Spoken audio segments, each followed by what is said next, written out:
Hey, Chris. What's going on, Ben? How is it going? It's going good, man. I just lit my cigar, getting ready for this awesome event. I know I've been looking forward to tonight for quite some time. Um, who do we have with us tonight, Ben? We have Steve Saka with us, right? Tonight we have Steve Saka. So I already see some people rolling in. We got Adrian. What is up, Adrian? Thank you for being here. Carl, both Adrian and Carl are ready. Mike, what's up, Mike? You're not home to light up yet, but you're here. Glad you're here. We have Tony. Welcome, Tony. Jake. We got JJ. Jeff is in here. And Kevin's in here. I know we have some other folks joining up, so we'll go over what we're doing tonight and as folks join. But before we do that, Ben, tell me what you're smoking. Tonight I am smoking a special occasion celebratory cigar. It is the infamous, or the famous actually, a unicorn from Saka. Figured this would be look at you, so fancy. I figured it would be a great occasion.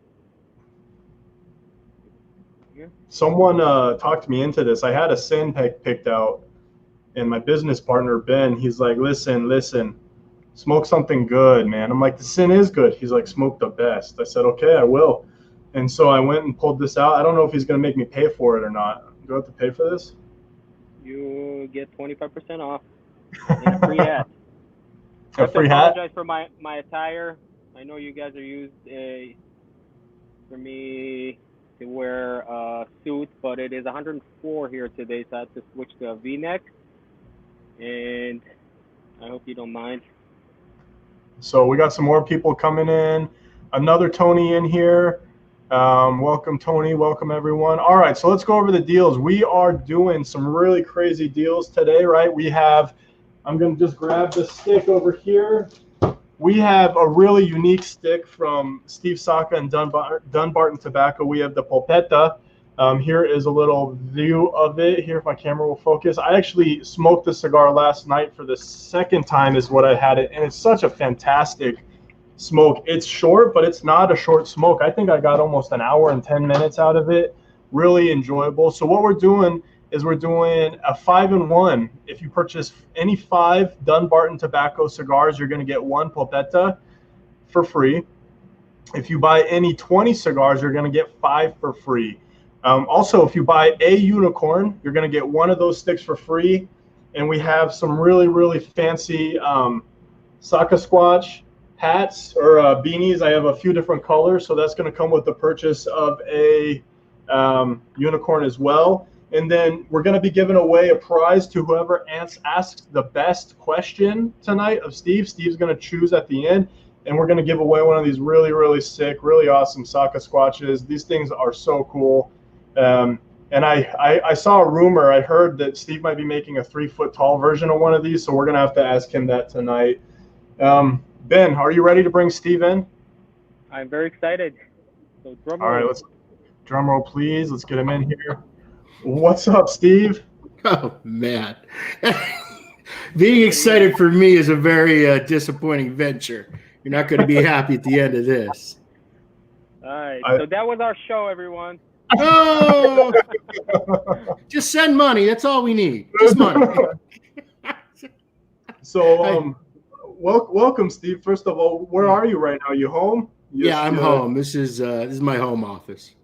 Okay. This is a fancy bed sheet I have behind me. I leave the lights off because no matter how I try to light the room, it ends up making weird shadows. Actually, it looks very good, I think. It gives it a... Yeah, the way my fancy lighting system is how big I scale my window. See, as I scale the window smaller, things get dark. Well, that didn't because there's more white stuff behind it, but it's a very sophisticated method that I use to light my home studio. There you go. See? I love it. Yeah. I love it. So, Steve, you have been in the industry for a long time, right? You've done a lot of different things with a lot of different people, and we're going to get into that. But first, we're going to talk about what you're smoking. I always try to skip that. I ask Ben what he's smoking, then I never ask what our guest is smoking. No one cares what we're smoking. Everyone cares what you're smoking. Well, I don't make enough money to smoke unicorns, so I'm having to settle for a lowly sin compromiso. Yeah, Ben. We'll I don't send make you it one. We'll send you one. I think one of the pictures that we posted, you actually commented that we actually have more unicorns than you do. At one point, that would have been true. I right now have I have the 2019 production of unicorns in my warehouse, but we haven't been fulfilling the back orders unless the retailer brings it up first, because just the way things are right now, it just feels weird telling somebody, oh, by the way, your $100 cigars just came in. When can we ship them to you? So, it's not like the company's going to get rich selling, 1,000 unicorns a year. So we're just kind of laying low on them. When things get a little better, we'll call those retailers up and say, hey, are you still interested in these? Can I ask a question regarding these? Are these going to be a regular production every year, 1,000 unicorns? Or are you thinking of developing a similar project that are... First off, I don't want to develop another project because this one's a pain in the ass. Because every leaf in a unicorn, I personally select. I hand sort all that tobacco myself, and I just don't have the time to do that kind of work. So I'm going to keep making the 1,000 a year, and that's pretty much my plan. I mean, I could make 3,000, 4,000 easy if I was willing to do the work, A, and B, I just don't think the market would even buy that many, to be honest with you. And plus, it would kind of ruin it, I think. I think that the 1,000 a year, it's a nice number, and go from there. Did you ever think eventually anyone that wants a unicorn is going to have bought a unicorn, right? It can't be how many $100 cigars can you actually sell? Well, if each year would be a different name, I'm sorry, because I pitched this idea to many times. You have the unicorn, that was the 2017, let's say. The 2018 would be the Griffin. Right. And you'd have the Cyclops, and yeah, but I mean, it's easy for you to say, but I'll tell you what, you do a Google search and see how many names are already taken. So you can't really do Griffin, and you certainly can't do Cyclops. So I can't do Narwhal, and so there's the name part. But here's the other thing too. I mean, it's just such a weird little side project. It just doesn't really add any commercial value to the bottom line. Unicorns cost me, the margin on unicorn for me is exactly the same as all my other cigars. So my gross profit on a unicorn is $12.20, right? So $12.20 per unicorn is what my gross profit is. As a company, I'm running a net profit of about 5%. So the gross profit from all the unicorns every year is $12,200, $12,500. The net profit from unicorns is about $600 to $700. That's what unicorns are worth. So I basically spend days personally sorting tobacco to make, $600.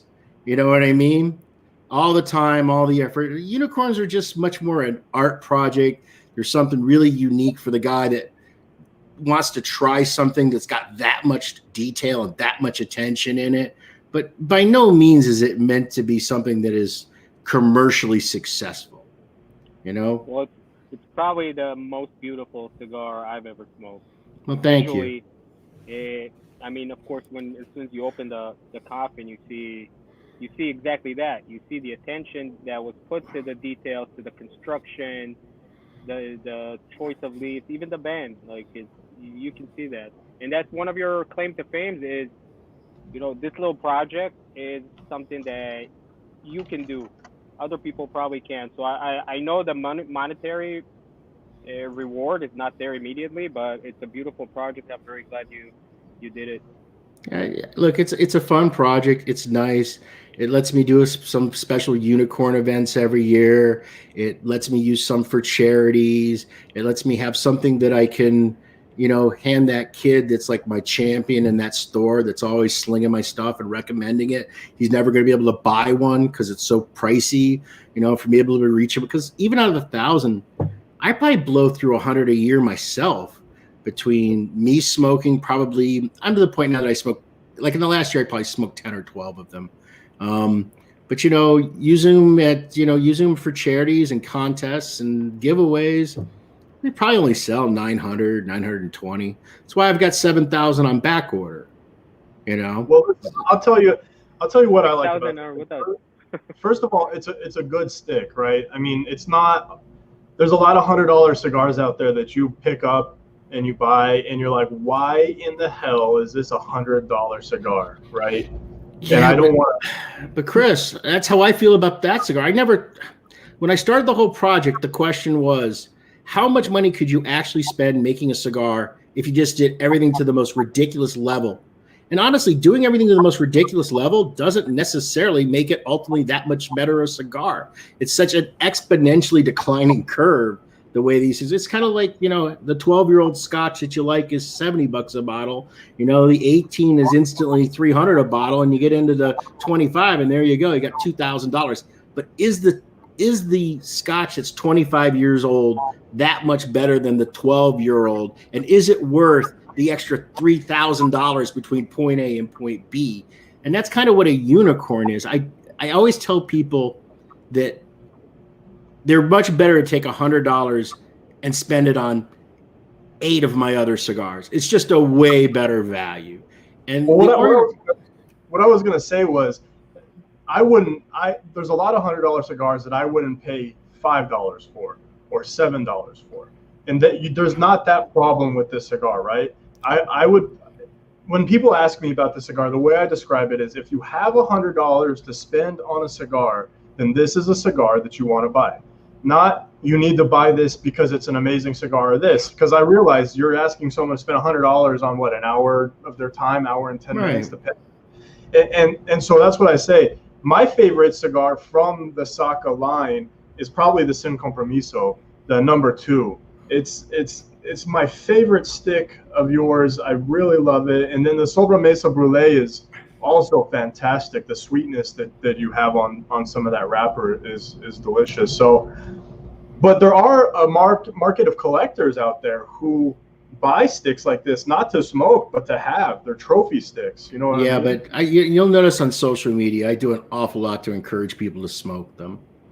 And, I always make a point whenever anyone posts a picture, I comment on it, Unicorn Slayer. I don't want people buying them and trading them. And one of the things that used to really frustrate the living daylights out of me when I was a Drew is some lucky dick would end up at a cigar store when the Feral Flying Pigs landed, and he would slap his credit card down and he would buy 8 boxes. And then the next day he's out there slinging those cigars for $100 a piece.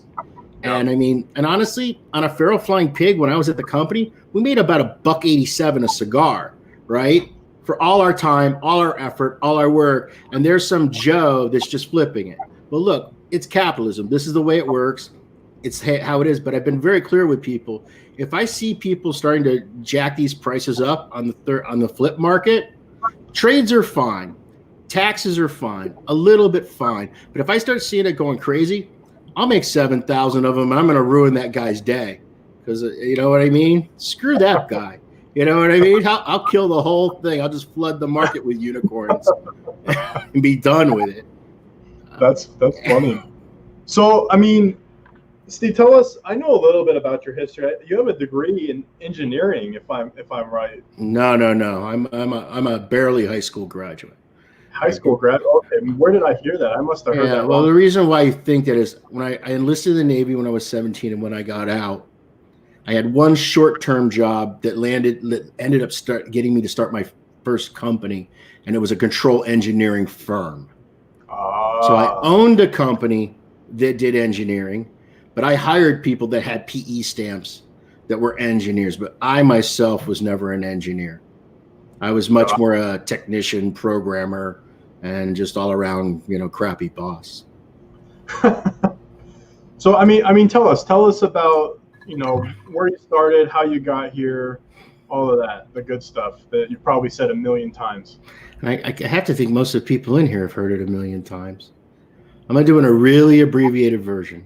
Okay. Got lucky, sold that engineering company when I was very young, sold it in 1992. Didn't get fabulously rich, but got retirement okay. I didn't work for a full 8 years. And then I was supposed to write a book about cigars, but we ended up in a big conversation about hot dogs and muscle cars. And the next thing you know, I was working as an executive consultant for a company called JR Cigar. So I was with JR Cigar up until the point that they were bought out by Altadis. So that was about 2004-ish. I was in a non-compete. I ended up, when I got through the non-compete cycle, I ended up becoming the president and a vested partner in Drew Estate. And I was president of Drew Estate for 7 years, and then trying to make some changes in what my own work schedule was. I was promoted to CEO, but there was really no difference. I was the same, president, CEO.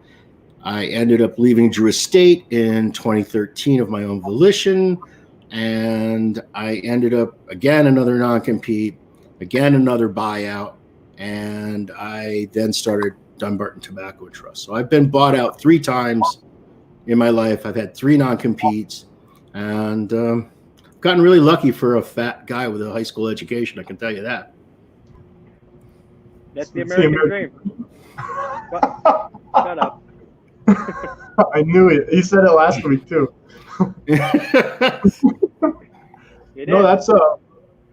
That's crazy. I've only been bought out twice and not competed once, so I can't compete with that. Yeah, but I've never hit like a major, like massive payday. You know what I mean? So I mean, the first buyout I had was the best buyout yet. So the one I got in '92 is actually worth more than the following 2. But I'm not crying in my milk either. I mean, look, it's been very, very good. But but I've always been a workaholic. 80, 90 hours a week is just normal. And that's, for me, that's the American dream. You work hard. It doesn't matter if you have an education, if you have talent is okay for, will take you so far, but you just work hard and put the hours and put your soul into something, and you will 100% succeed. I can tell you one thing. Hustle is way underestimated. If you can have an amazingly gifted, talented athlete, but I'll take the good athlete with never-ending hustle every day of the week. You know what I mean? That guy's a producer. He's a champ. And so look, it's like everything in life, work ethic matters. And it really depends. I mean, there are sometimes I think, wow, I wish I just had a normal job and I worked 50 hours a week and weekends were mine and Thanksgiving meant something and, Memorial Day meant something. For me, for the bulk of my life, it's all been just one long blur. But that's a personal choice I've made, and it hasn't always been rosy. I mean, it's still I can tell you right now, with this little company I have now, it's definitely been the hardest I've had to grind in many, many years. Really? But you're enjoying it. It's not. Oh no, I'm absolutely hating it, but I'm still doing it. You know what I mean? Because that's what you have to do. Okay. Yeah. Well, we've been buying and selling Saka for, I think, as long as we've been functioning. We've sent in our monthly subscription, Steve. We've sent the Sin Compromiso. We've sent the Unicorn to our highest tier, our Diamond members. Wow. And we sent the Sobremesa Brulee as well. And so we've said this on our show a few times. I say it's like we don't have a show. We've said this on this live stream a few times. But we don't send cigars or manufacturers more than once if we don't truly believe in what they're doing. And we don't just mean like, oh, they had a good stick. Like, their work ethic or their attention to detail. And yours as a brand, we've said this a million times, that we can see in the packaging, the labeling, the naming, the way that you talk about the product that you produce, that there is so much love and attention to detail in these cigars. And that's what we like to sell, because it's easy to sell something like that. You know what I mean? It's the same thing for me. I don't want to sell something that I wouldn't personally buy myself. I mean, if I'm not willing to buy it, it's very, and look, it can be limiting sometimes. It regretfully locks me into a certain segment price point wise, because honestly, there aren't a lot of sub $10 cigars that I personally want to smoke. And I don't mean that in an offensive way because, look, I was enlisted in the Navy. I used to smoke toppers, and backwood originals. And I mean, I went through all the phases that everybody else goes through. But right now, currently where I am, look, I've smoked probably in the last 30 plus years, somewhere close to 100,000 cigars.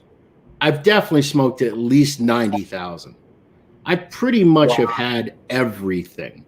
I've had all the rare Habanos. I've had all the rare everything in our market. So I really know what I really like. Now, whether someone else is going to really like what I really like, that's going to be up to them. But I'm pretty dialed in on what, for me, makes a cigar a good cigar or a bad cigar. And I'm also dialed in. That's separate of. That's a construction issue. That's not a taste or a strength or an aroma issue, because that's a separate issue. Good and bad can be separated from I personally like it or I personally don't like it. And so in addition to not only understanding what makes a really great cigar, I also understand my own palate as to what I think makes a cigar very enjoyable to smoke. But there are things that I don't currently have in the portfolio. I don't have what I would consider to be one of those classic pepper bombs. I have some really strong cigars. Tricky Traca strong. Regular Mickey Rita are even strong. Todos Los Dias is really strong on the nicotine end of things. But all of my cigars have a certain amount of tamed pepper.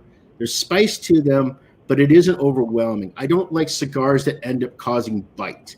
And look, I buy cigars that are bitey. I love some of Pete's Tatuajes. I love some of the stuff my father does. I love some of the stuff that Roma does. So it's not that I don't like the bitey profile, but I can't smoke the bitey profile back to back. And because I, as a cigar smoker, smoke typically 10 cigars a day, it's when I finish this one, I'm going to the next one. So for me, I don't want to smoke a cigar and feel completely spent from it. What I want to smoke a cigar that I feel very satisfied as I'm smoking it. But yet when I get to the end, I'm kind of like, do I have another one in my pocket? That's what I personally like. So when you smoke most of my blends, once you find the genre that's right for you, you're probably going to find something that's very repeatable. And that's kind of the target I'm going for. But the other thing that can be difficult on consumers is I make a very wide range of blends. I mean, I don't think that the guy that loves Todos Los Dias is going to absolutely love Brulee. Those are just worlds and worlds apart. And I think that the Mickey Rita guys, some are going to swear blue is better than red, and others are going to swear red is better than blue. And I still have people that consider my original Sober Mesa to be the best blend I've made in the last 5 years. And I love that, because what that means to me is I'm making stuff that's good enough, that's withstanding the test of time in a market that pretty much throws brands all away all the time. And consumers are finding the ones that actually really suit them. Because you're never going to please everybody. I have this saying, if you make a cigar that everybody likes, you've ultimately made a cigar nobody loves. What you're hoping the guy's going to find something that really sings to him. Somebody's go, wow, that's so good, I got to buy a box of it. Oh, that's so good that, when my box gets down to the last two, I got to get another box. Oh, every time I go in the cigar store and I'm picking up 4 cigars, let me make one of them one of Saka's Dunbarton cigars. That's what you're shooting for, because that's the only way in our business that you ultimately ever end up making money. And you're doing a great job at doing that. I mean, we pride ourselves of pretty much having our ear to the ground as far as a customer, let's say, anticipation of new releases or acceptance of new brands. And I know every time you announce something new, people, pretty much everyone's expecting them, even people that maybe didn't like your last release or don't like some of your stuff. They're like, I have to try this. Well, that's the reason why you have to always deliver a good cigar. Draw has to be good. Burn has to be right. Combustion has to be right. Ash has to be right. How just everything, how even it burns. How does it nub out? Because even if something doesn't suit your fancy, they'll recognize that, this was a really good cigar, and they'll be willing to give that next blend an opportunity or a chance to see whether that one may or may not work for them. But you can't achieve that if you don't make something that is very consistent, and you have to make something that's very high quality. And the one thing that people have to understand, because people are like, well, why don't you make $6 cigars or $8 cigars? Well, look, I ran a factory with 1,700 employees. I know how to make $3 cigars. The problem is I can't compete or make a living making $3, $4, $6, $7, $8 cigars, because all the big companies have all the advantages. They have all the tobacco, they have all the resources, they have all the dollars, they have huge sales teams, they have huge marketing teams with marketing budgets. The only place that the playing field is level is on the cigar itself. On the cigar itself, I can go head to head with anybody. I don't care what name you throw out. I can make a product just as good or better than anybody else. So that's the place that I have to play. That's where I am. Well, that's the place where we like to play also, if I'm being completely honest with you. I smoke them, I have them, but we don't do a lot of business in sub $10 cigars, to be honest. We're luxury cigar club, so we do look for that premium and ultra premium price point in market space. And I think your brand falls nicely in there, but for good reason, not just because, right? You can tell. Look, buzz only lasts so long. I mean, go and look at the top. Go look at the half wheel consensus list from 10 years ago, 9 years ago, 8 years ago, 7 years ago, and see how many of those cigars are still in the marketplace. So yeah, it's nice to get the great ratings, which I have gotten, but in the end, it doesn't really matter, because a lot of products that people are raving about, or it's the newest thing on the block, they sadly go the wayside, because in the end, the cigar has to speak for itself. Because Absolutely. Not everybody's going to know who I am. Not everybody's going to even care who I am. Most people are never going to give a fuck who I am. So the only thing that's really relevant to them is the experience that they're having. And do they feel as though, okay, I spent $15 on a Sin Compromiso. Am I happy with my $15 purchase? Did I get good value for them? How does it compare with other $15, $16, $17 cigars? Because when someone smokes a Sin Compromiso, I know that they're going to, right from jump, they're going to compare it to a Padron Aniversario 1964, 1926. That is going to be the head-to-head comparison in their mind. So I have to be able to compete directly with that. Oh, that's great. So, another stick you're really popular or famous for is the Liga Privada lines. And I know we have a lot of guys that like the Liga 9s and the 52s. There was a blend change, wasn't there, with that stick a while ago? Here's the funny thing about Ligas. Look, I'm incredibly proud of Liga Privada. It's one of those few products that gets created, and it actually has the ability to become what I call a multi-generational brand, where the guys that were smoking it, their children will probably be smoking it too. And not many brands can do that, where they're going to be on the shelf that long. But when we initially did Liga Privada, it was a very small batch oriented process with just an incredible level of attention to detail. And even up until the point that I left, we were still there. The production had grown, but it was still relatively small. Since then, the brand obviously has exploded. They sell way more Liga Privadas today than we ever did in those early years. In fact, the whole history of Liga Privada is it's gotten very murky, because everyone seems to have their own alternative history. But the facts are, Liga Privada in the first year, we only sold $290,000 worth of those cigars. Most of our accounts told us to jump in the lake. They didn't even want them. We had accounts send them back because they couldn't sell them. Okay. The brand was Sober Mesa Sober Mesa is actually outselling what Liga Privada did. Okay. But Sober Mesa isn't perceived that way. But I personally haven't smoked any Ligas that were made after February of 2013.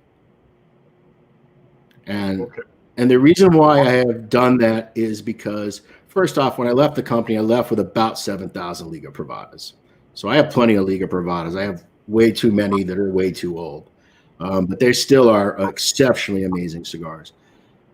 I knew that when I decided to leave the company, that was going to be the question, what do you think of Liga Privada?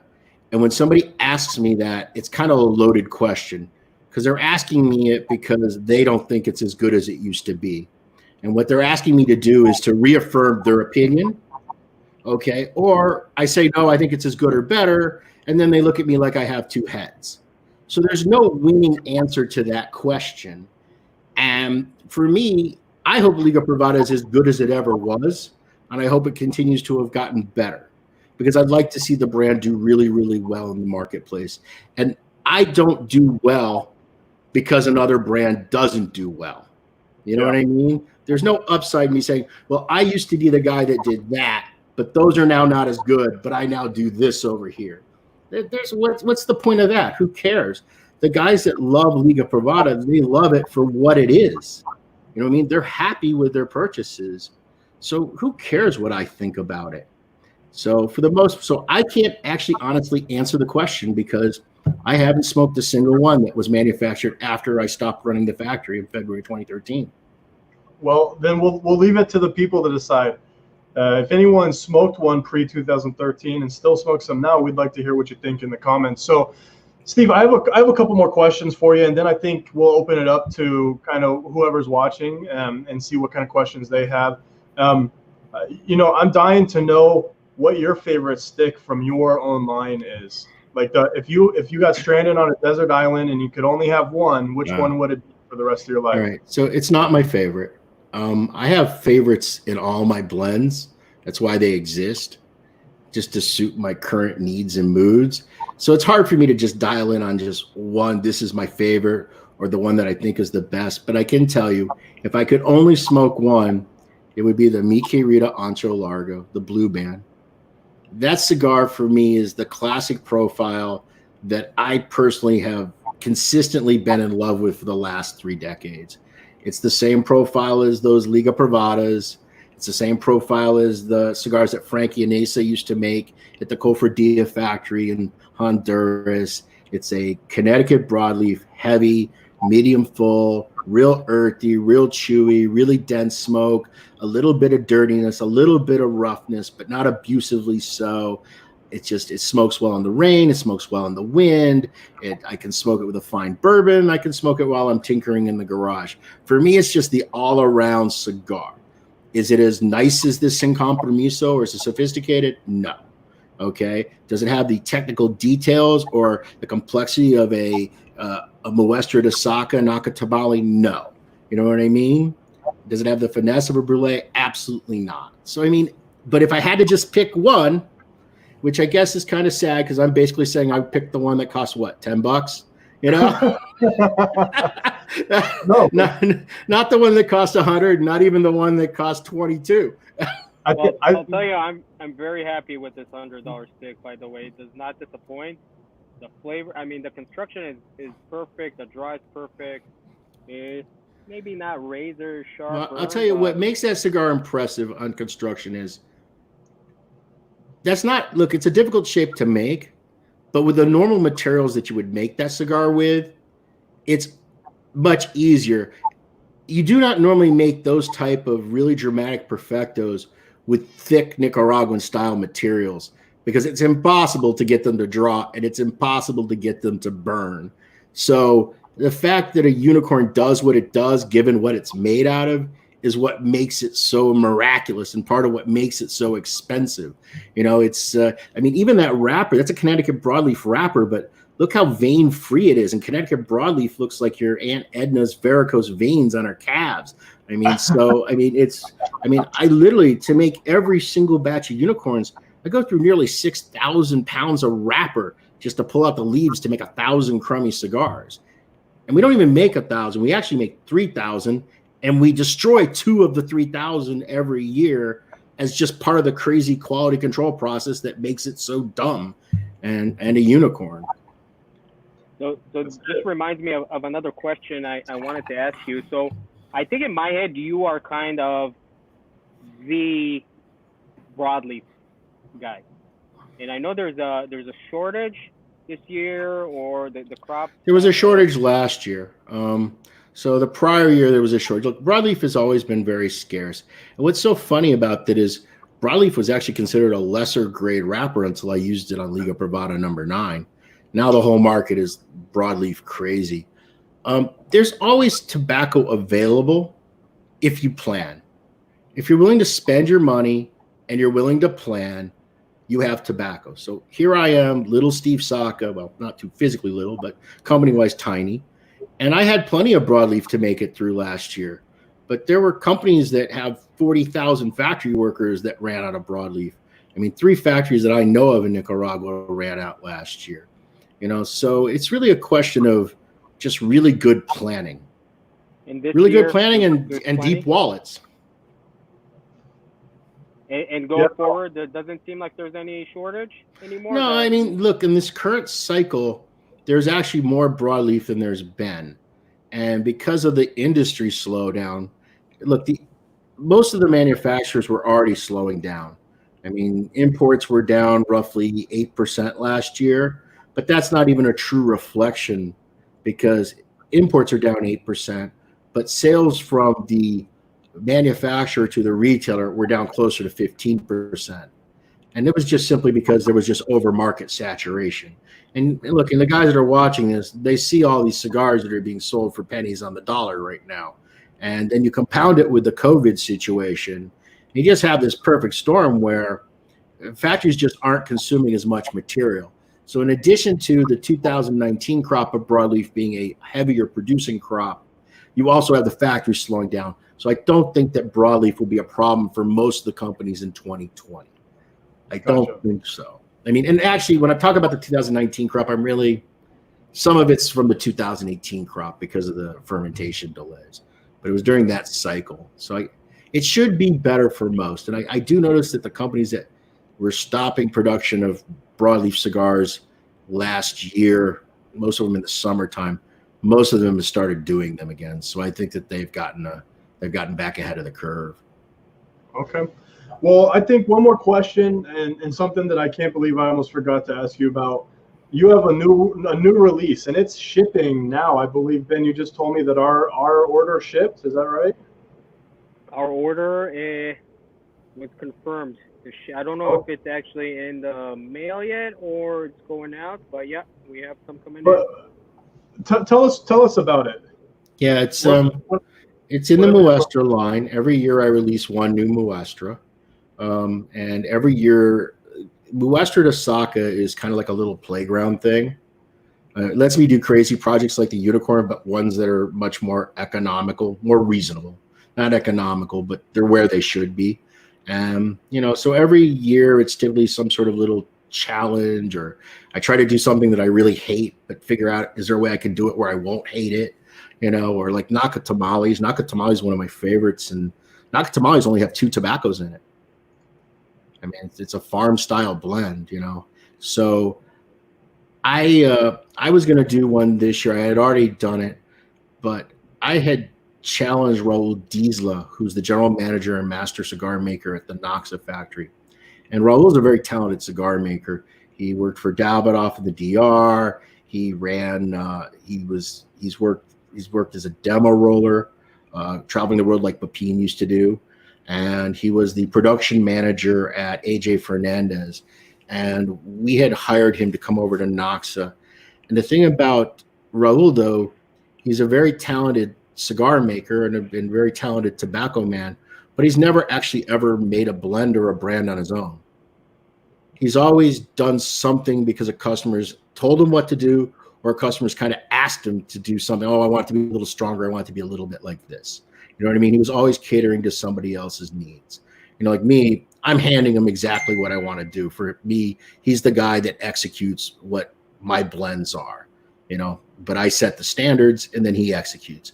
So what I asked Raul to do is I say, hey, Raul, I want you to make some blends just for you, whatever you would like.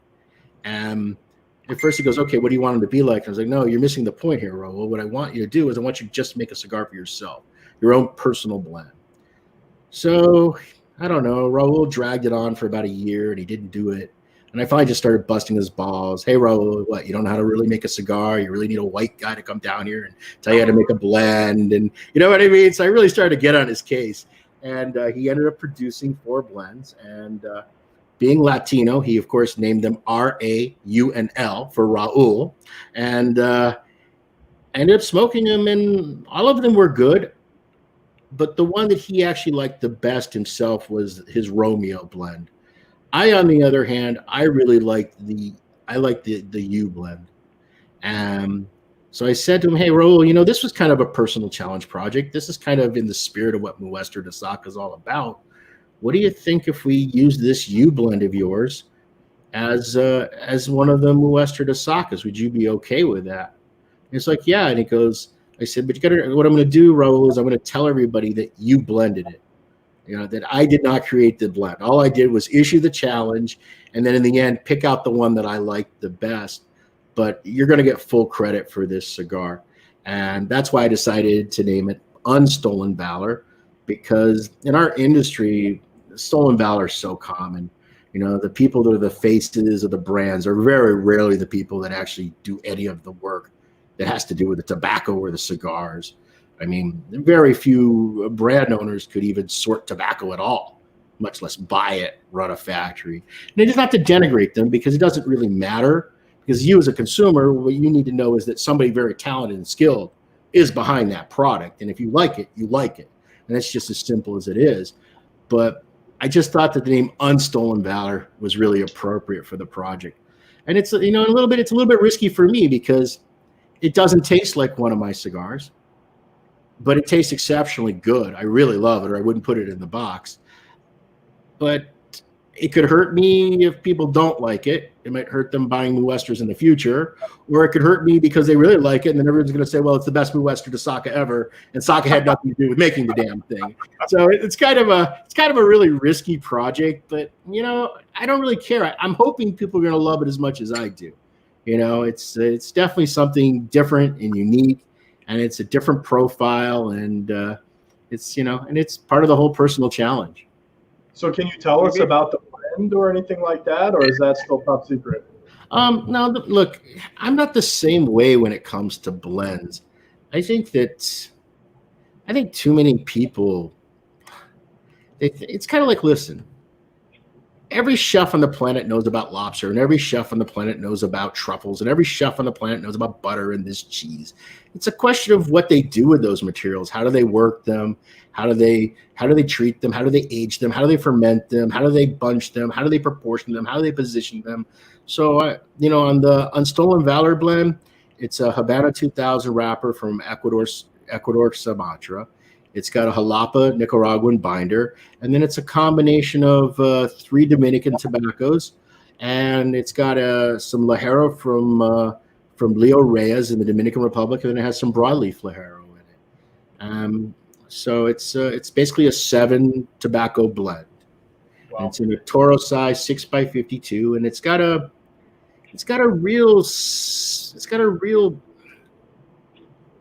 lot of sweet pepper. But the pepper changes, you know what I mean? It starts off a little more gentle, kind of a white pepper, it kind of transitions, and it goes through all these phases, and I find it a really enjoyable smoke, and I'm hoping other people will too. Well, I know we have some boxes on the way, so Steve, if it's okay with you, we want to pre-sell what we have coming. Is that okay with you? So I'm just going to go. Let's not kid anyone out there. I'm in the cigar business. I do this to make money. You know what I mean? I could go to Nicaragua and make 5,000 cigars for my personal consumption without going through all the work involved. So if you have people who want to buy it, God bless, let them buy it. So I just made it live on our website, guys. It's luxurycigarclub.com, and again, the name of the cigar is Unstolen Valor. But you can just search for Dunbarton or Saka, and you'll find it there. We have a limited amount coming, so the pre-orders, get them in. We'll have them soon. I'm not exactly sure when they'll ship, but that is luxurycigarclub.com. And I think we are going to go ahead and offer our deal on those. So if you buy them today, we'll make sure you get an event stick with that. So now that we've done that, let's get some questions from some of our viewers, Steve, if that's okay with you. So first we have Brent. Brent says you have had unparalleled success in the cigar business and are considered as the godfather of cigars right now. How do you find motivation to create that new perfect blend for a future cigar release? All right. So unparalleled success, maybe not. I'm not so sure. So a lot of other people have gotten way richer than me. The godfather, that's just a matter of perspective. because the people that I idolize, are the Francaneses and the Estella Padrones and the Rolando Reyes, and they're all dead now, all three of them. You know what I mean?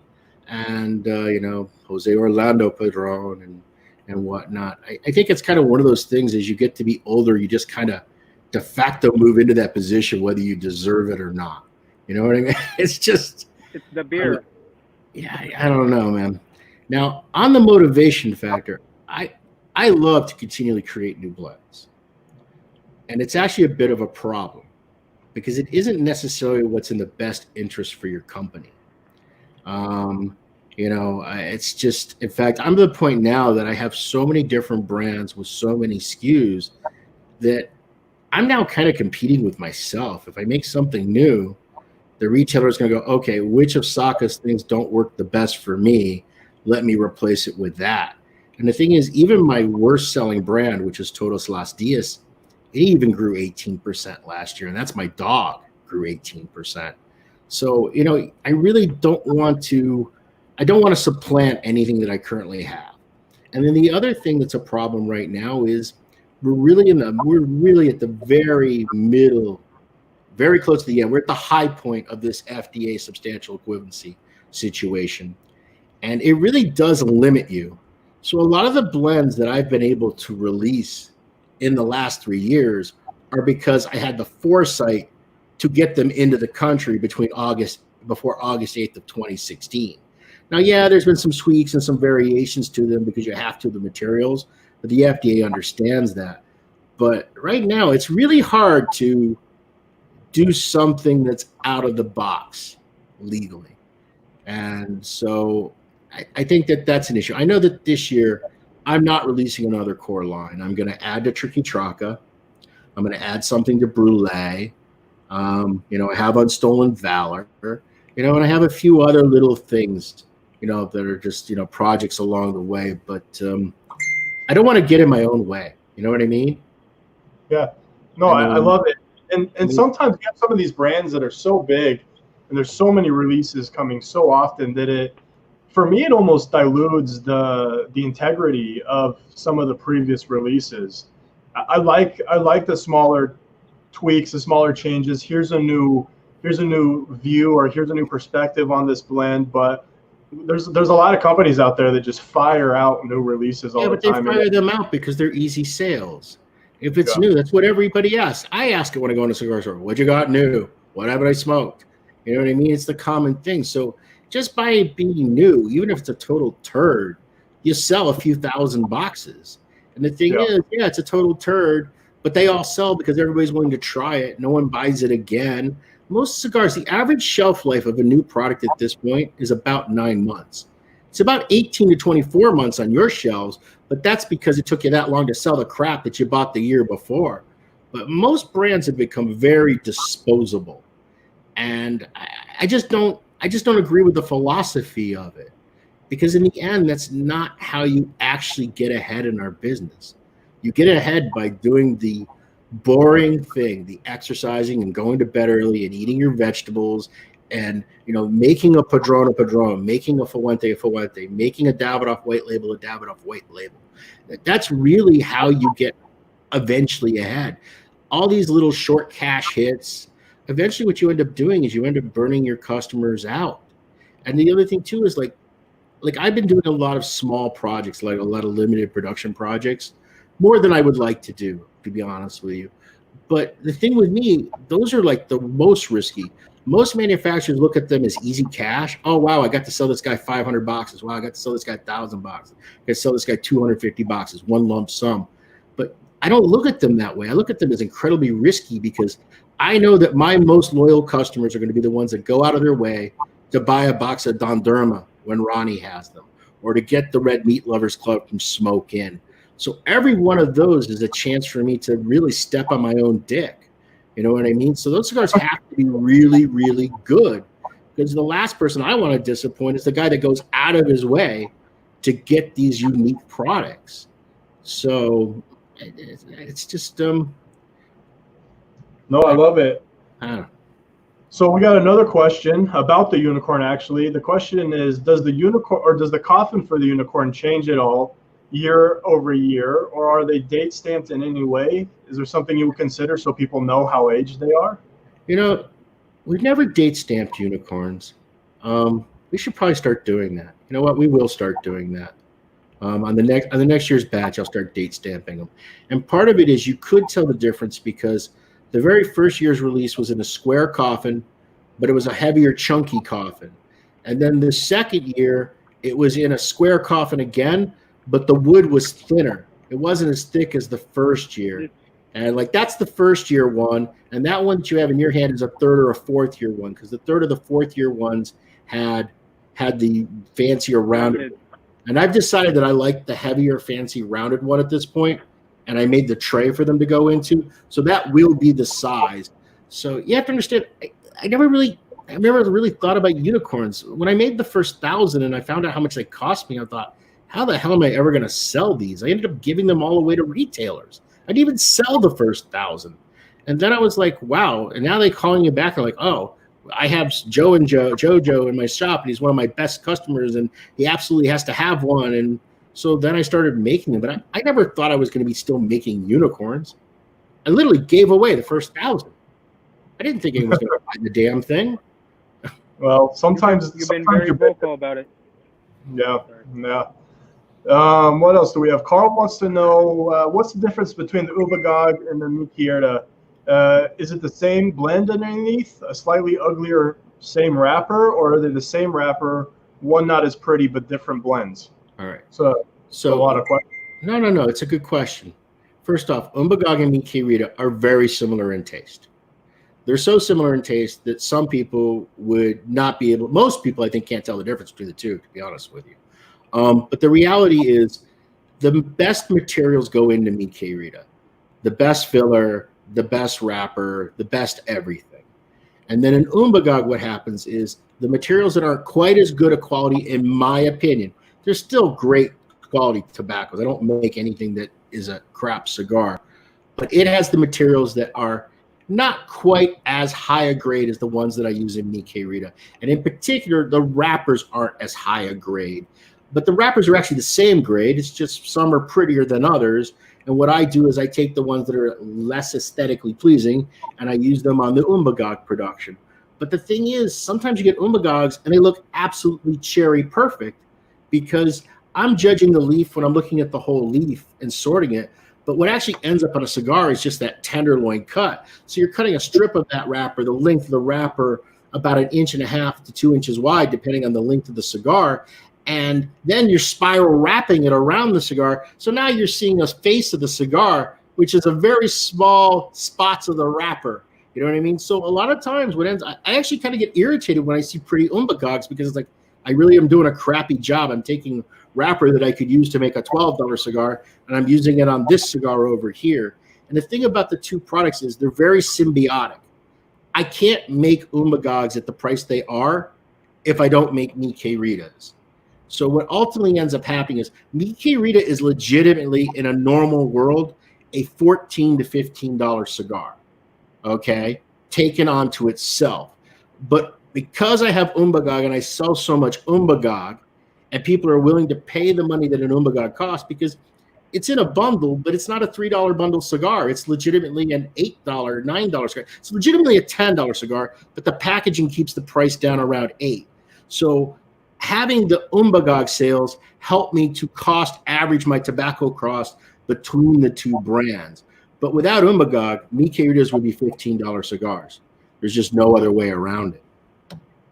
Wow, that's fantastic insight. I think most people don't have that insight into the manufacturing process. So what I hear from that is you really effectively use all of your materials to the best of your absolute ability, right? Now, for me, look, in a normal situation, you would then also make lower grade cigars too. I don't. The tobaccos that I buy that don't meet that quality control, for me, I end up selling them off. And what ends up happening is I take a bit of a pounding on that because what you have is you have materials like Connecticut broadleaf. Right now, the average price per pound is, right around $38 a pound. Well, that's not true. 33. Depends on the grade. Range between 27, 39 right now. But anyways, what ends up happening is I'm only going to be able to use 50% of that on Mi Querida if I'm lucky and if I buy smart. And then I'm hoping to get another 30% that ends up going as, for Umbagog. And then the other 20%, I tend to try to use it as filler. And what I can't use as filler, then I ultimately end up selling off as Picadura or, lower grades, and I try to move it out. Now, talking about trying to do the head to tail thing, that's kind of where pulpettas are.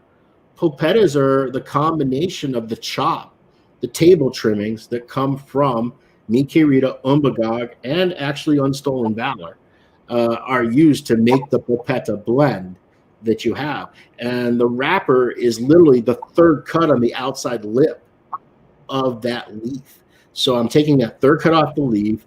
I'm taking the table trimmings that we're generating from perfectly great long filler tobacco. I'm then sifting that tobacco out because I don't use all of it. So I have to sort it. Then we thresh it, and we thresh it to different sizes depending on the leaf in order to make it burn right. And then what we do is we end up using a full base seco to serve as a structural support. And then we end up putting that third cut of the broadleaf wrapper. And what ends up happening is, and then if you also put in what I call head filler, you end up having to take the head, put about 3/4 inch lengths. You essentially can make what's, for all practical purposes, a mixed filler cigar. Smoke as beautifully as an Opus X. But you have to put a lot of attention and detail into it in order to make it that way. And that's not what most factories do. Most factories take table trimmings, they chop them, they make these really quick and fast Fuma grades on the Liebermans, and they sell them out for $2. That's what they do with them. That's the way you would normally do it, but that's not what I do. No, we love it. And the pulpetta, I'm actually in love with that cigar. I really, really enjoy it. Yeah. Great I heard you make the comment that it smoked for over an hour for you, but I think 45 minutes is probably a pretty common mark. 45 to 50 minutes. I was out back spending time with the kids, and I was going slow on it, so maybe I got a little extra time out of it than normal. But what were you gonna say, Ben? I was gonna ask, are you thinking of putting it into your core or regular production, or is it gonna stay? This is what my original thought was.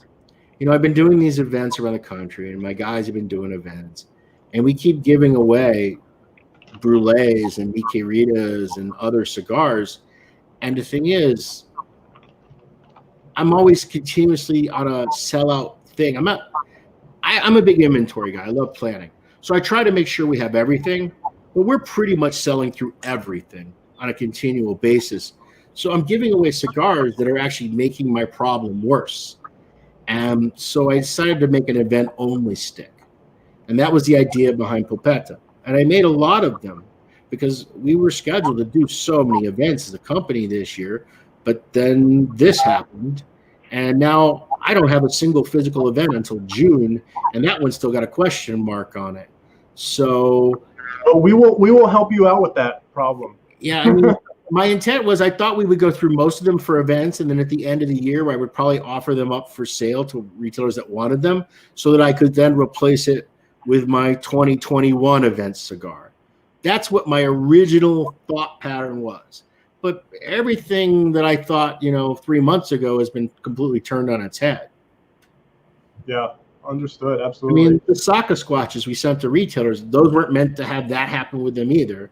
They were meant for events. Yep. You know what I mean? Well, but they were just sitting in my warehouse not doing anything. And that's not the purpose of them. The purpose of them is to help, increase sales. Absolutely.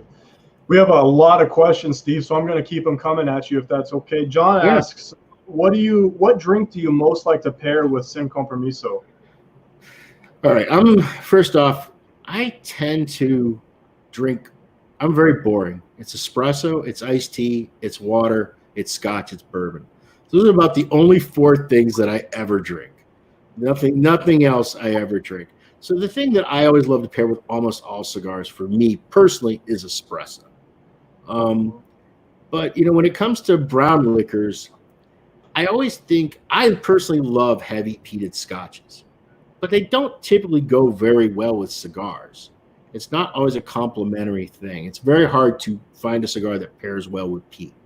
So, like, for example, I, though, will drink a Lefroy Lore, which most Lefroy diehards hate, because it's a milder peated version. Okay, for me that works. The Distiller's Reserve from Lefroy works. But if I had to really think Scotch-wise, I think you're much better with a Belvini. I think you're much better with a Speyside style Scotch with most cigars. That sweetness helps. And it's one of the reasons why, as a general rule of thumb, bourbons are almost always an easier pairing, because the inherent sweetness in the bourbon is a very complementary taste profile to the cigars. So, bourbon-wise, I pretty much, Jefferson Ocean's one of my favorite. I have the Taylor that was in your photo. It's one of the ones that I really, really like. I'm a huge Noah's Mill fan.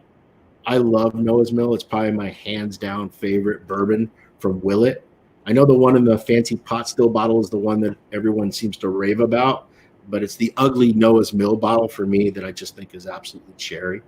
But mostly it's espresso for me. Espresso. Okay. Does it matter what espresso? Would you do different beans, different blends, different cigars? I'm very lazy. I have an espresso machine.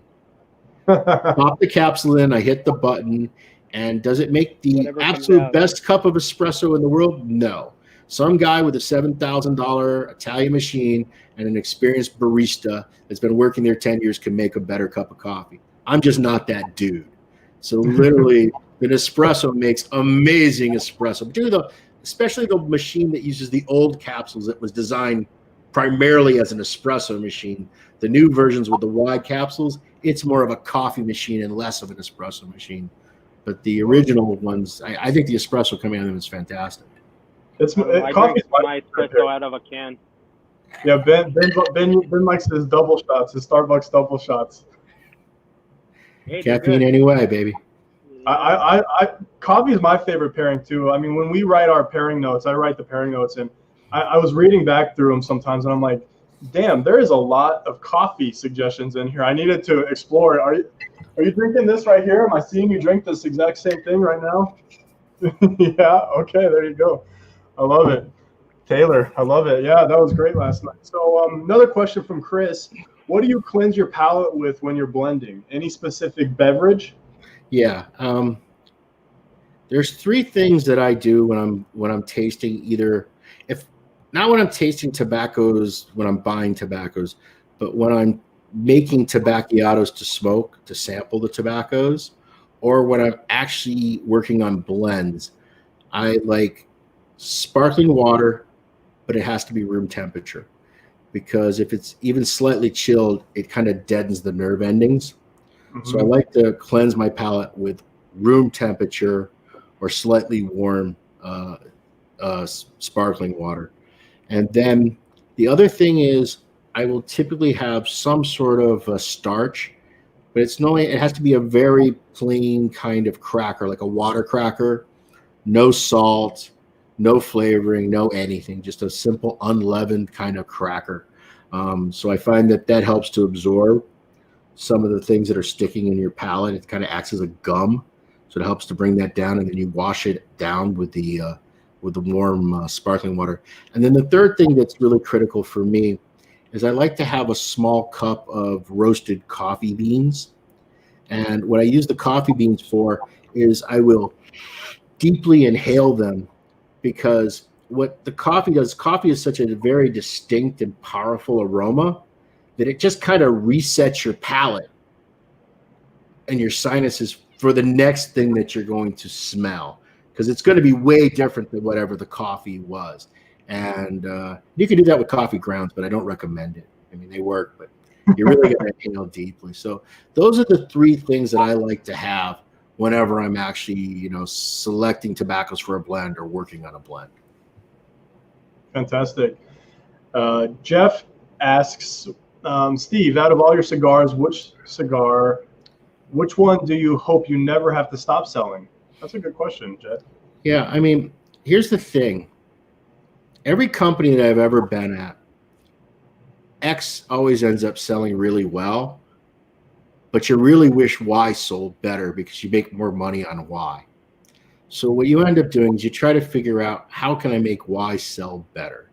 And you put a lot of effort and a lot of focus and a lot of money and a lot of time to try to make Y sell better. And guess what? 9 out of 10 times it fails, because customers just like X. You know what I mean? So no matter how you put lipstick on that pig, it just doesn't fly. So because of that, I have a very simple thing that I do. I take what my true landed costs to manufacture and bring the goods into the country. All the tobacco, the packaging, the cigars themselves, the duties, the shipping, and whatever that number is, I just simply mark it up 40% gross. That's my gross margin. And that's true on every single cigar. Yeah, some are 39.8 and some are 40.6, because you're trying to hit certain numbers that make sense. You know, you don't want the cigar to cost $10.67. You want it to cost $10.75 for retail purposes, but they all are right at the 40% margin. So by doing that, I don't actually care which one sells. They all make the exact same profit margin. Yeah, I make more dollars when you buy a Sin Compromiso, but I spent more dollars to make the Sin Compromiso too. So for me, that takes that completely out of the equation. It doesn't matter. If Magog's become my best seller, God bless. If Mi Querida is my best, God bless. The Sin Compromiso is my best. Now I understand why all your prices basically are. They're always weird when we your prices to us, and then retail prices that's like $13.68 a stick. Yeah, it makes sense now. It's such a simple way to do it. And then but to answer the question from a personal level, it probably goes back to Mi Querida. That would be the one that I would really hate to have to give up. I mean, but I would hate to give up Sin Compromiso, because Mi Querida is something that I've done repeatedly over a 3-decade stretch. So I can make another Mi Querida. I can make that style of blend anywhere. Sin Compromiso, I mean, I have 5 years of developmental crop into that project. I mean, when you buy a Sin Compromiso, 5 of the tobaccos in it are not in any other cigar on the market, period. And the other tobacco that is in it, it only is in another cigar, which is mine. It's one of the tobaccos in Todos Las Dias. So those tobaccos that are in Sin, nobody currently has them but me. So it would be really hard to give that up. I mean, so much time and effort went into that project. That's a lot of effort and energy into one product. Absolutely. How do you do that? Do you just go and you're like, give me everything you have when you go? No. What you end up having to do is you end up having to actually commission those crops. I mean, you have to pay the farmer. You have to provide him the guidance and the seed and everything. So, I mean, or you have to take something that is normally only grown in Jalapa and say, okay, I want you to start growing this in Mexico. Let's start making a crop here. Let's see what it looks like. And, you start with just planting an acre, and then you go from there. I mean, the wrapper on Sin Compromiso, that wrapper crop was started in 2015. It wasn't until we got to the end of 2018 that I was even close to doing something with it. Wow. Let's see. Jake has a question. Jake wants to know if you could suggest one cigar from your brand to try to really capture your brand and to reel someone into your brand. Which one would it be? If they prefer something strong, it would be Mi Querida. If they prefer something mild, it would be Sobremesa Brulee. Perfect. Those would be the two that I think are good starting points. I think Todos Las Dias is a terrible choice. Nobody should start on Todos Las Dias. It's too niche. Which one would you say captures the essence of Dunbarton? If you had to not to draw someone in, but just to be like, this represents what Sin Compromiso number 5 is probably the best reflection of what we're about. Available at luxurycigarclub.com. I mean, it's look, you guys know how the market is. There's no cigar that can compete head to head with Padron. Just can't. And look, and they deserve all the accolades they've gotten, and I understand why it's so popular. But Sin Compromiso is the cigar that retailers tell me that their Padron guys are also willing to buy. Wow. And that's really unusual. It's very hard to get a guy that smokes a Padron 1926 to ever smoke anything else. Yeah. We have some Padron diehards that maybe they'll give that stick a shot here tonight. So Tony Also asks, available at luxurycigarclub.com. luxurycigarclub.com. Tony asks, are you able to tell from smoking without any knowledge of the cigar what region the wrapper, binder, and filler came from? Yeah, 20 years ago I could. Now I can't. Yeah, okay. Things have become so much more complex over the last. Wrappers, typically, yes, can identify wrappers. I can often tell what the wrapper is just by looking at it and touching it. So wrappers, no problem. But by smoking it, no. Now, if I'm given the luxury of dissecting the cigar, the binder is almost a shoo-in. That's going to be just as easy as the wrapper. And then when it comes to materials, yeah, I'll probably be able to identify their region, but will I be able to identify their exact seed? But then there's certain tobaccos that really stand out. I mean, if it's ASP, you know, the hybridized crop that they grow in Esteli, ASP Esteli, that's going to be just instantly recognizable. Anything that comes from the Angelica farm for me is going to be instantly recognizable. Any of the Dominican tobaccos from Leo Reyes are going to be instantly recognizable. But it's actually become much, much harder today because there are so many different tobaccos grown in so many different places that are hybridized versions of tobaccos that were originally grown in another place, that it's become a much more murky thing. And look, I bought millions of dollars worth of tobacco, and I've smoked so much. I'm sure there's some guy out there with some sort of bloodhound kind of style palate. Maybe there is, but I think it's really, really tough at this point to just by smoking something. You just kind of, I think it's like if it has allure in it. Allure for me is just an instant hit. I know, you know what I mean? Yeah, basic Palato Cubano, yes. Is it Nicaraguan? Yes. Does it have some of the characteristics? But even Honduras gets confusing because the tobaccos from southern Honduras, you know, the tobaccos that come from that area of southern Honduras, and I don't know why I'm blanking right now, but I am. I mean, it's the same valley as the Jalapa Valley. So it's really just a question of where the border is, but it's really the exact same region. Whereas those tobaccos that are grown up in northern Honduras, they have a very distinctly unique taste to them.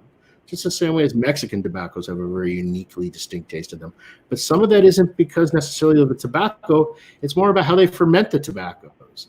They have their own styles and techniques in the way they do it. And part of those styles and techniques are driven by the fact that they have a much earlier rainy season. So they're still harvesting crop as they're heading into the front end of the rainy season. So it makes the way they have to air cure the tobacco different than anybody else in the world has to air cure their tobacco. And you can taste that almost right away. So I guess yes and no. I mean, I think you're right. There's so many different variations and things now, which is great for the consumer because there's a lot of new things out there, but it makes it harder to just pick it up and taste it. Kevin asks, what type of fish would you catch in Umbagog Lake? I typically target smallmouth. So I get primarily smallmouth, and then while I'm chasing smallmouth, I'll pick up a few largemouths, and I'll pick up some chain pickerel. And in that lake, they also have this thing that's kind of a cusk fish that they call a whitefish up here in New England, and I'll catch a few of those. There are quite a bit of trout also because Umbagog sits in the middle of Rapid River, which is a very famous trout river in Maine. And it then spills into the Androscoggin on the other side of Lake Umbagog, which is a very famous trout river in New Hampshire.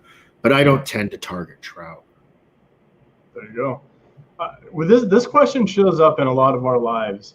And I like this question, actually. Carl wants to know, will we ever see a Luxury Cigar Club exclusive? Maybe. I mean, look, one of the things you have to understand about exclusives is I always think about exclusives for me are something that are more about marketing than sales. So it really has a lot to do with how the person who I'm giving it to is going to represent it and work it. Because what I'm not interested in is the selling of that limited edition. And I always make less than I know the market can bear because I always want the retailer that gets it to have a really good experience with it. But for me, it's more the marketing value than the sales value of things. So when you look at the people that I tend to do things for, Abe at Smoke Inn, Ronnie at Secreto, he's loud. You know what I mean? He's kind of like a chihuahua, particularly in social media. I have to do things, with a guy like Jeff at Corona Cigar, because they take that product and they use it in a way that helps to make more people aware of Dunbarton Tobacco and Trust. It's not a matter of just selling 250 special bundles of something. It's a question of, hey, how many people will get introduced and then will go into their regular retailer and try one of my sober base, or try a Mickey or try a Sin Compromise. So, and so for me, it's not so much about sales. It's more about, does the synergy make sense from a market? God, I hate the fact they even use that word synergy. But does it? Yeah, it's terrible. What a buzzword. Wow. We're small, but we're mighty. So so that has a lot to do with it. I will say this right now, I'm booked up all the way through 2021 with projects. We're very patient people. We're very patient. I mean, it is kind of crazy. I could literally make 100 this year if I wanted to, but you can't. And it goes back to what I said before. I can't just take something I currently do and make it a slightly different size and put a pigtail on it and say, oh, here's something special and unique. Because I know that the guy that's going out of his way to buy it is a guy that already smokes all my stuff. He's going to know, right? So I want him to get something different when he does that. Well, schedule us in for 2022. We're ready. We're ready for you. Put it on the calendar. All right. Eric wants to know what humidity you store your cigars at. 67%. 67%. Yeah, and that has to do with, look, the rule of thumb was always 70-70, right? 70%. But you have to understand that rule of thumb came from when almost all the cigars in the marketplace were made out of much lighter, thinner materials. Cuban cigars are very thin materials, and the original Dominican cigars that we were all smoking were very thin materials. And those materials, actually 70 is about right. 69, 70 is ideal for that. When it comes to the style of cigars that we're all smoking now, these heavier, fuller body, heavy textured tobaccos, they just simply smoke better at 65% relative humidity than they by far than 70% humidity. So for me, 67 is the middle ground. Lets me have my delicate cigars in there, and it also allows me to have my heavier ones because I have a walk-in humidor, so I keep it at 67. Love it. If I were buying a Boveda pack today, I would buy a 68. Okay. That would be the pack that I would buy to put in my my box humidor. Do they make one? I don't think so. Yeah, they make a 68. Absolutely. Really? Yeah, Okay. those are the only ones I buy. So let's see. Francis asks, can you share with the audience your Navy background? For example, why you enlisted, why you left, any memorable experiences on the high seas? All right. I was an enlisted squid. I enlisted at 17 because I just didn't get along with my parents. It's just as simple as that. And look, they weren't all at fault. I can tell you that for certain. I was my own problem. I enlisted at 17. I served 6 years. The bulk of it I was stationed on a Knox class frigate, FF 1056, the USS Canoe, and it was during those early Reagan years. So we were very haze gray and underway. I ended up getting. It's a very long story, but I got into the academy. But I got married. You couldn't be married at that time, and then I got a Narazzi scholarship, deferred it because we had a son. I then got a second Narazzi scholarship. But we were all having a second son, and at that point, I had been stuck on that boat so long. I knew it just really wasn't for me. So that's why I ended up. I mean, for the 4 years I was on that ship, I was at sea or out of port 270 days a year.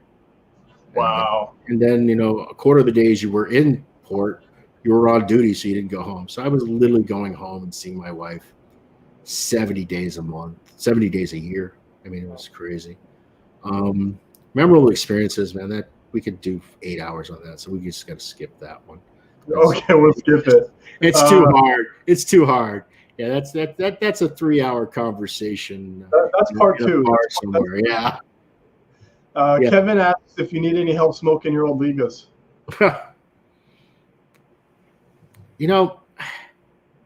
it's kind of weird. I don't know what to do with them. You know, because Adrian has an answer. Adrian wants to know if Luxury Cigar Club can buy some of them. no, look, I have tons of offers to buy them. I mean, I have the very first box of number 9s ever made in my humidor. I mean, I have a lot of the pre-bench releases. I have a lot of really cool Liga stuff. But it's hard to, I can't really sell it because I didn't pay for it. I mean, I was president of the company. It was kind of, I guess it was kind of part of my compensation. It just feels weird to sell it. You know what I mean? It doesn't feel right. And at the same time, it's hard to share because then people are going to compare and contrast it to the current Liga Privadas. And that's not even really a fair head-to-head comparison because, you know, mine have got so much age on them. I mean, the young ones have got 7 years on them. I've got ones in there that are back from, 2005, 2006 in my humidor.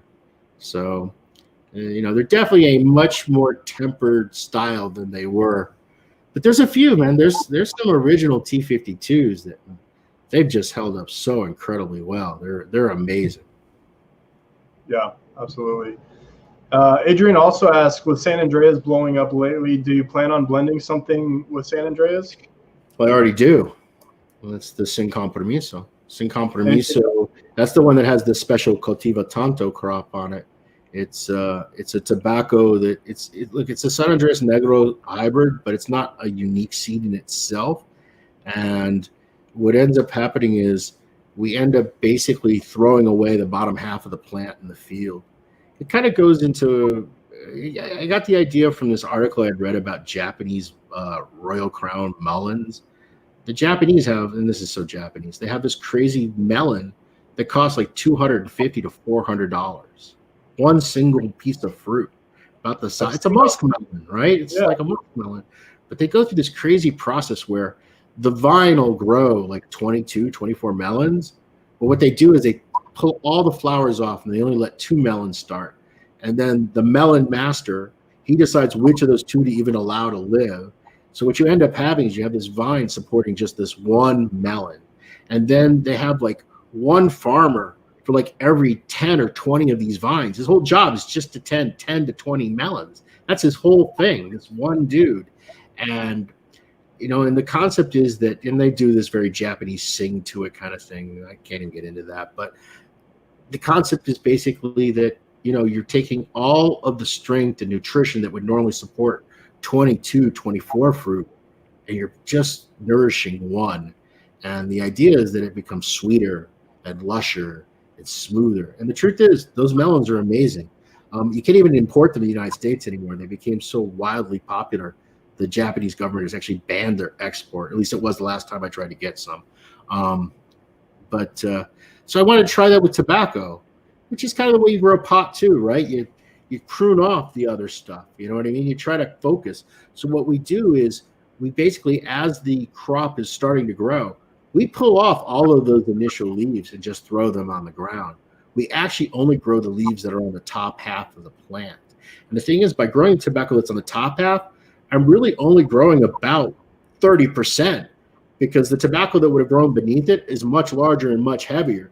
So I'm literally throwing away 70% of the tobacco before it even gets started to just grow these leaves at the top. And that's why I call it cultivo tanto, which means foolish cultivation. It just doesn't make any sense. So we did this test crop, and did a test crop, and it grew well. But then we did a pilot crop. And then from the pilot crop, I started making the Sin Compromiso blend using that tobacco.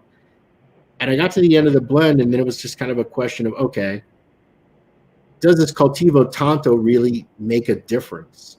You know what I mean? Because it's not distinctly different. And I also buy tobacco from the very same farm that grows it the traditional way. And so I said, okay, here's what I want you to do. Make me 25 using the cultivo tanto and make me 25 using the traditional. Same farmer, same seed, same everything. The only difference is how we grow it in the field and harvest it. And I could tell 100% which was which. And once I knew that I could tell a difference, I kind of said, okay, this is what we're going to do. And it really, I got to tell you, it pushes the price up on Sin Compromiso about $3 a cigar doing that. Just that is $3. to the cigar's final price. If I made it with traditional San Andres Negro, could slash $3 off the price. But there's just something about that Cultiva Tanto. It has just such an extra touch of sweetness to it. It just has a little bit more flavor. It isn't quite as papery as a lot of San Andres Negro wrappers are. You know what I mean? There's something to it, a silkiness, a lushness. And the one thing I always tell people about Sin Compromiso is I think it's a cigar that you shouldn't smoke in the wind. It smokes fine. The construction's fine. You can smoke it, but I think you're wasting it. You want to be someplace where it's still. You can be outside, but as long as it's still, because you really want to have that aroma wafting around you, because it just makes the cigar so much more complex and beautiful. And it smokes fine in the wind, but I think you're wasting it, you know? Yeah. Where or an Umbagog, you can smoke that in a gale and it's the same. But Sin Compromiso is it? You want to be enveloped in that smoke. I love it. I like this question. Which Dunbarton cigar is the Saka Squatch chewing on? You know, it's just a Maduro. I try to get them. Look, all the Saka Squatches are hand painted, so there's no way I could get them to try to paint a band on that. So it would end up looking like a disaster. So it's obviously an Umbagog, right? What else would a Saka Squatch smoke? That's a cigar for outside. That's to be. That's what the about one. the new 3-footers we heard rumors of?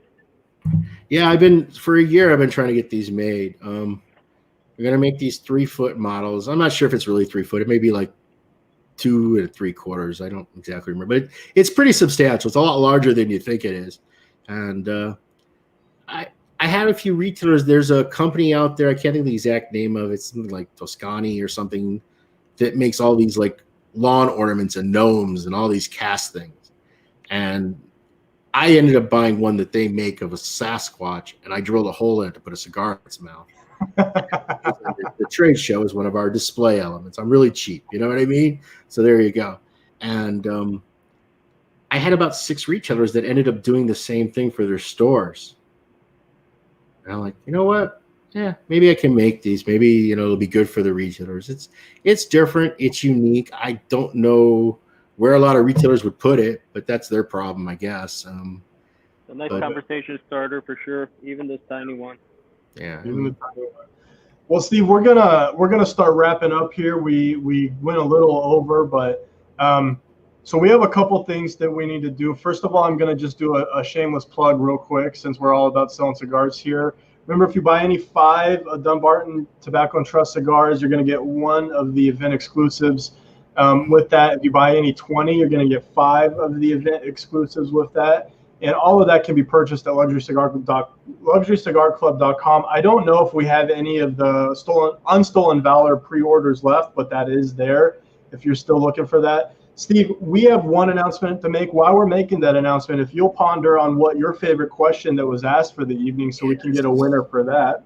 Yeah. And we noted we've been advertising that we would give away a unicorn to someone who purchased something from the Dunbarton Tobacco Trust today. Ben, who is our winner of that unicorn? Give me 1 minute, and it's gonna be from the entire week, actually. That's correct. You purchase something, so I will do this while you guys do something else. It'll take me 1 minute. All right, Steve, what was your favorite question? Who's this lovely Saka Squatch going to? This is so ridiculous. My favorite question was Chris Duquesne's. And it's like, Lord knows he doesn't need another Saka Squatch, and Lord knows everybody thinks that was a rigger. But that was my favorite question. Chris, message us on Instagram at Luxury Cigar Club to get that set up. We will send you out your Saka Squatch. And then, Ben, who's winning that unicorn? Okay, I'm pulling. It's according to the order numbers, and I randomly picked one, and it is Jeffrey Jack. All right, JJ, that's a Luxury Cigar Club member. Congratulations, buddy. We will make sure to get that unicorn thrown into your order. We appreciate it. Congrats. Steve, thank you so much. You're working. Thank you for inviting me. We love it. we really believe in what you do and how you are a pillar in the industry. We believe that you are anyway. And, if there's anything that you can ever need from us, let us know. Yeah, send me $1 million. I'll take it. All right, we'll write that check tomorrow. We're gonna need to move forward from 2022 to right now on that limit. Okay. But guys, thank you again for watching. Next week we have Stolen Throne Cigars on live with us. A really great small boutique. Their cigars are selling like hotcakes. Steve, have you had a Stolen Throne, Crook of the Crown? No, I haven't. Try to find one. They're really amazing. He makes one blend, 2 sizes, really small company, amazing. Who's the maker? I missed that part. It's Stolen Throne Cigars. Yeah, but the maker, where are the cigars made? Who's the blender? Ben will have to answer that for me. I don't remember. I don't work for them. I will get all that information for you. Sorry, I didn't mean to throw a hand grenade into this. I was actually asking an honest question. I'll email you all that information over to you. I really don't remember. Why don't you put a couple of cigars in the mail for Steve to try? Yeah, absolutely. I'll send some your way. Absolutely. Guys, thank you for watching. Steve, thank you for joining us. We appreciate you and everything that you're doing. We can't wait to try the Unstolen Valor. And thanks for joining. Thank you, everyone that watched. Thank you for letting us smoke this beautiful cigar with you, by the way, which is phenomenal. Pleasure's entirely mine. Thank you. You're too kind. All right, guys. Until next week, we'll talk to you all later.